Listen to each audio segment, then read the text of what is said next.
ஒரு குளிர்ந்த இலையுதிர்கால காலை நகரமே மெல்லிய பனிமூட்டத்தில் மூழ்கியிருக்கிறது. தெருக்கள் கிட்டத்தட்ட வெறிச்சோடி இருக்கின்றன. முந்தைய நாள் பெய்த மழையால் நனைந்த நடைபாதைகள் இன்னும் ஈரமாக இருக்கின்றன. எல்லாம் அமைதியாக எப்போதும் இருப்பது போலவே. இந்த சிறிய நகரத்தில் பெரிய சம்பவங்கள் எதுவும் நடப்பதில்லை. அயலார்களின் சிறிய தகராறுகள், எப்போதாவது ஒரு போக்குவரத்து விபத்து, இவைதான் பொதுவாக காவல் நிலையத்திற்கு வரும் புகார்கள். காவல் நிலையத்தின் முன்பு ஹென்றி காபி குடித்தபடி தெருவை சோம்பலாக பார்த்து நிற்கிறான். மேடிசன் காரின் இருக்கையில் அமர்ந்து சில காகிதங்களை புரட்டிப் பார்க்கிறாள். அவளது முழு கவனமும் அதில் இருக்கிறது.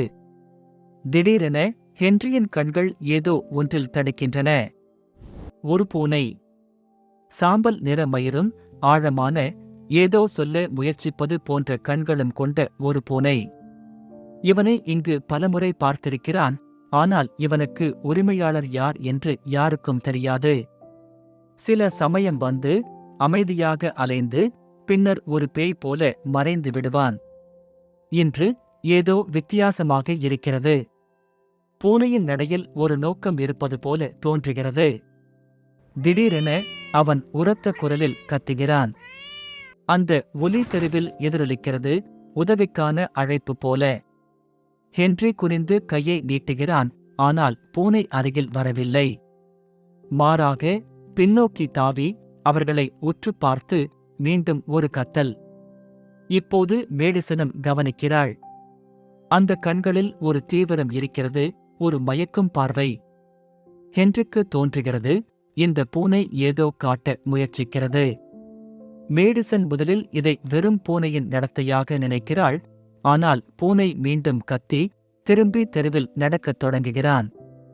இடையிடையே திரும்பி பார்க்கிறான். அவர்கள் பின்தொடர்கிறார்களா என்று உறுதி செய்ய ஹென்றி எதையும் யோசிக்காமல் எழுந்து மேடிசனை அழைக்கிறான். மேடிசன் காகிதங்களை ஒரு முறை பார்த்து பின்னர் ஒரு பெருமூச்சுடன் எழுகிறாள். இருவரும் பூனையை பின்தொடரத் தொடங்குகிறார்கள். நகரத்தின் அமைதியான தெருக்களில் பூனை ஒரு இலக்குடன் நடக்கிறான். வானத்தில் கருமேகங்கள் கூடி வருகின்றன. வளிமண்டலம் ஒரு விசித்திரமான பளுவை உணர வைக்கிறது. தெரு விளக்குகளின் ஒளி மின்னி மறைகிறது, ஒரு அமைதியின்மையை பரப்புகிறது. பூனை அவர்களை குறுகிய பாதைகள் வழியாக, புறக்கணிக்கப்பட்ட பாதைகள் வழியாக, இறுதியில் ஒரு பழைய கைவிடப்பட்ட கிடங்கின் முன்பு கொண்டு செல்கிறான். இங்கு எல்லாம் ஒரு மரண அமைதியில் மூழ்கியிருக்கிறது. கிடங்கின் கதவு துருப்பிடித்து சங்கிலிகள் பழுதடைந்தவை. பூனை கதவின் முன்பு நின்று இதுவரை கேளாத ஒரு பதற்றமான கத்தலை வெளியிடுகிறான். மேடிசனின் இதயம் வேகமாக துடிக்கத் தொடங்குகிறது.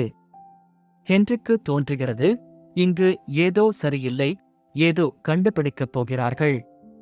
மேடிசன் ஒரு கணம் தயங்குகிறாள். ஆனால் கதவின் சங்கிலியை கவனிக்கிறாள். அது துருப்பிடித்திருந்தாலும் சமீபத்தில் யாரோ அதை அவிழ்த்ததற்கான அறிகுறிகள் இருக்கின்றன. ஹென்றி கதவை மெதுவாக திறக்கிறான். ஒரு துர்நாற்றம் அவர்களை வரவேற்கிறது, அதனுடன் ஒரு அமைதியின்மையும். பூனை எந்த தயக்கமும் இல்லாமல் உள்ளே செல்கிறான். ஹென்ரியும் மேடிசனும் கைவிளக்கு ஒளியை பயன்படுத்தி அவனை பின்தொடர்கிறார்கள். கிடங்கின் உட்புறம் இருளால் நிரம்பியிருக்கிறது. தூசி படிந்த பெட்டிகள், உடைந்த மரச்சாமான்கள், சிலந்தி வலைகள் எல்லாம் ஒரு பயங்கரமான சூழலை உருவாக்குகிறது. திடீரென ஒரு ஒலி. கிடங்கின் பின்புறத்தில் இருந்து ஏதோ அசையும் போல. ஹென்றி கைவிளக்கை அந்த திசையில் திருப்புகிறான். மேடிசனின் குரல் நடுங்குகிறது. அவர்கள் தனியாக இல்லை என்று தோன்றுகிறது. பூனை ஒரு இருண்ட மூலையை நோக்கி நடக்கிறான். அவர்களை பின்தொடருமாறு சைகை செய்கிறான். ஒரு பெட்டியின் முன்பு வந்தவுடன் மேடிசன் நடுங்கும் கைகளால் அதை திறக்கிறாள். உள்ளே குழந்தைகளின் ஆடைகள், கோட்டுகள், காலணிகள் எல்லாம் யாரோ அவசரமாக கைவிட்டது போல. மேடிசன் அதிர்ச்சியடைகிறாள். இங்கு ஏதோ சரியில்லை என்று ஹென்றிக்கும் தோன்றுகிறது. திடீரென மற்றொரு ஒலி, இப்போது மிகவும் உரத்ததாக, அருகில் இருந்து. ஒரு உலோக கதவு திசையில் கைவிளக்கு ஒளியை பயன்படுத்திய போது ஒரு உடல், ஒரு ஆண், நாட்களாகவோ வாரங்களாகவோ அங்கு கிடக்கிறான். அவனது கையில் ஒரு தங்கப் பதக்கத்துடன் ஒரு சங்கிலி. ஹென்றி அதை எடுத்து பார்க்கிறான். ஒரு சிறிய சிலுவை, ஏதோ முக்கியமானது போல. பூனை உடலுக்கு அருகில் அமர்ந்திருக்கிறான். அவரது கண்கள் ஒரு இரகசியத்தை தாங்கியிருப்பது போல. திடீரென வெளியில் இருந்து கனமான காலடி ஒலிகள். யாரோ வருகிறார்கள். ஹென்ரியும் மேடிசனும் கைவிளக்கை அணைத்து ஒலியின்றி வெளியே நகர்கிறார்கள். ஆனால் பூனை உடலுக்கு அருகிலேயே அமர்ந்திருக்கிறான். அவரது பணி இன்னும் முடியவில்லை என்று தோன்றுகிறது. ஒரு உயரமான மனிதன் கருமையான ஆடைகள் அணிந்து கிடங்கின் கதவில் தோன்றுகிறான். அவரது கையில் ஏதோ இருக்கிறது, ஆனால் இருளில் தெளிவாக தெரியவில்லை. ஹென்ரியும் மேடிசனும் ஒரு பெட்டிக்கு பின்னால் ஒளிந்து மூச்சை பிடித்து நிற்கிறார்கள். திடீரென பூனை உரத்த குரலில் கத்துகிறான். அந்த ஒலி கிடங்கில் எதிரொலிக்கிறது. மனிதன் அந்த திசையை நோக்கி திரும்புகிறான். பூனையை பார்க்கிறான். அந்த ஒரு கணத்தில் ஹென்ரியும் மேடிசனும் ஓடுகிறார்கள். இரவின் குளிரில் அவர்கள் கிடங்கின் முற்றத்தில் ஓடுகிறார்கள். மனிதனின் காலடி ஒலிகள் பின்னால் நெருங்குகின்றன. மரங்களின் நிழல்கள் அவர்களை பகுதியாக மறைக்கின்றன. ஆனால் ஆபத்து நெருக்கமாக இருக்கிறது. ஒரு பழைய பெட்டிக்கு பின்னால் ஒளிந்து அவர்கள் மூச்சை பிடித்து நிற்கிறார்கள். மனிதன் துப்பாக்கியை கையில் வைத்து முற்றத்தில் தேடுகிறான். திடீரென கிடங்கில் இருந்து பூனையின் மற்றொரு கத்தல். மனிதன் அங்கு திரும்புகிறான். ஒரு கணம் தயங்கி கிடங்கிற்கு திரும்பிச் செல்கிறான். அந்த ஒரு கணத்தில் ஹென்ரியும் மேடிசனும் ஓடுகிறார்கள். அவர்களுக்கு தோன்றுகிறது, இந்த பூனை வெறும் பூனையல்ல, ஏதோ அவர்களை காப்பாற்ற முயற்சிக்கிறது. ஆனால் அவர்களுக்கு தெரியும், இது தொடக்கம் மட்டுமே. அவர்கள் கிடங்கிற்கு திரும்பிச் செல்ல முடிவு செய்கிறார்கள்.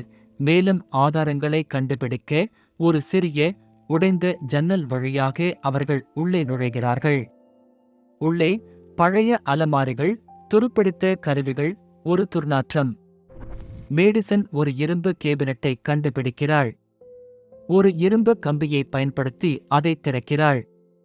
உள்ளே பெயர், தேதி, புகைப்படங்கள் உள்ள பழைய கோப்புகள். அவர்கள் கோப்புகளை திறந்து பார்க்கும்போது அதிர்ச்சியூட்டும் விஷயங்களைக் காண்கிறார்கள். காணாமல் போன குழந்தைகளின் விவரங்கள், புகைப்படங்கள், தேதிகள். மேடிசனின் கண்கள் கலங்குகின்றன. இந்த குழந்தைகள் மாதங்களாக காணாமல் போனவர்கள். யாரும் எதுவும் செய்யவில்லை. திடீரென மீண்டும் காலடி ஒலிகள். மனிதன் திரும்பி வந்திருக்கிறான். மேடிசன் கோப்புகளை வேகமாக எடுக்கிறாள். அவர்கள் வெளியே ஓடுகிறார்கள். ஆனால் திடீரென பூனை ஒரு இருண்ட மூலையில் இருந்து தோன்றுகிறான். அவரது கண்கள் அமைதியாக இருக்கின்றன, ஒரு வழிகாட்டுதலை அளிப்பது போல. அவர்கள் வெளியே ஓடுகிறார்கள். கதவை திறக்கும்போது உலோகத்தின் ஒலி எதிரொலிக்கிறது. மனிதன் அதை கேட்கிறான். துப்பாக்கியை உயர்த்துகிறான். துப்பாக்கி சத்தங்கள் முழங்குகின்றன. ஆனால் அவர்கள் இருளில் மறைகிறார்கள். ஓடும்போது மேடிசன் கோப்புகளில் ஒரு புகைப்படத்தை காண்கிறாள். இசபெல்லா என்ற பெண் 3 மாதங்களுக்கு முன்பு காணாமல் போனவள். அவளது குடும்பம் நம்பிக்கையற்ற நிலையில் இருந்தது. யாரும் அவர்களுக்கு உதவவில்லை. ஹென்றிக்கு தோன்றுகிறது, இது ஒரு பெரிய சதியின் பகுதியாக இருக்கிறது. அவர்கள் முடிவு செய்கிறார்கள், இந்த ஆதாரங்களை உலகத்திற்கு முன்பு கொண்டு வர வேண்டும். அவர்கள் ஒரு உள்ளூர் பத்திரிகையாளரிடம் செல்கிறார்கள். நகரத்தின் அமைதியான தெருக்களில் அவர்கள் எச்சரிக்கையுடன் நடக்கிறார்கள். பூனை அவர்களை ஒரு நிழலாக பின்தொடர்கிறான். பத்திரிகையாளரின் அலுவலகத்தில் அவர்கள் கோப்புகளை காட்டுகிறார்கள். பத்திரிகையாளர் முதலில் சந்தேகிக்கிறார், ஆனால் கோப்புகளை பார்த்து அதிர்ச்சியடைகிறார். இது ஒரு சாதாரண செய்தி அல்ல, ஒரு பெரிய குற்றத்தின் ஆதாரம். அவர் உதவ முடிவு செய்கிறார், ஆனால் எச்சரிக்கையுடன் செயல்பட வேண்டும் என்று நினைவூட்டுகிறார். அலுவலகத்திற்கு வெளியே மேடிசன் ஜன்னல் வழியாக பார்க்கும்போது பூனையைக் காண்கிறாள். அவரது கண்கள் நிலவொளியில் பிரகாசிக்கின்றன, ஒரு ஆறுதலை அளிப்பது போல. ஹென்றி பூனையை தொடுகிறான், ஒரு நன்றி போல. அவர்கள் கிடங்கிற்கு திரும்பிச் செல்ல முடிவு செய்கிறார்கள், மேலும் ஆதாரங்களுக்கு. கிடங்கில் எல்லாம் இருளில் மூழ்கியிருக்கிறது. அவர்கள் எச்சரிக்கையுடன் நகர்கிறார்கள். திடீரென ஒரு மங்கலான ஒலி குரல்கள். பூனை ஒரு கதவை நோக்கி ஓடுகிறான். அவர்கள் கதவை திறக்கும்போது 3 ஆண்கள் ஒரு மேசையைச் சுற்றி காகிதங்களையும் புகைப்படங்களையும் பார்க்கிறார்கள். அங்கு இசபெல்லாவின் புகைப்படம். ஆண்கள் தங்களது ஆதாரங்களை யாரோ எடுத்துவிட்டதாக கோபத்துடன் பேசுகிறார்கள். திடீரென பூனை நடுவில் நடந்து கத்துகிறான். ஆண்கள் அதிர்ச்சியடைகிறார்கள். அந்த களத்தில் ஹென்ரியும் மேடிசனும் ஓடுகிறார்கள். அவர்கள் காவல்துறையை அழைக்கிறார்கள். மணிநேரங்களுக்குப் பிறகு காவல்துறை வருகிறது. கிடங்கில் உள்ள ஆதாரங்களை பறிமுதல் செய்கிறது. குற்றவாளிகளை கைது செய்கிறது. வழக்கு தீர்க்கப்படுகிறது. குடும்பங்களுக்கு நீதி கிடைக்கிறது. ஆனால் ஹென்ரிக்கும் மேடிசனுக்கும் ஒரு கேள்வி மிச்சமாக இருக்கிறது. இந்த பூனை எப்படி இவ்வளவு துல்லியமாக அவர்களை வழிநடத்தியது? மேடிசன் பூனையை ஒரு கடைசி முறை தொடுகிறாள். அவன் திரும்பி இரவில் நடந்து மறைகிறான். செய்திகள் பரவுகின்றன. ஹென்ரியின் மற்றும் மேடிசனின் தைரியத்தை அனைவரும் பாராட்டுகிறார்கள். ஆனால் மேடிசனுக்கு உண்மையான ஹீரோ அந்த பூனைதான். வாரங்களுக்குப் பிறகு அவர்கள் ஒரு தங்குமிடத்திலிருந்து ஒரு பூனையை தத்தெடுக்கிறார்கள்.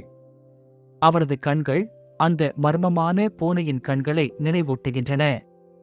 வாழ்க்கை முன்னோக்கி செல்கிறது. ஆனால் அந்த பூனை ஒரு தைரியத்தின் மற்றும் உத்வேகத்தின் சின்னமாக அவர்களின் மனதில் என்றும் நிலைத்திருக்கிறது.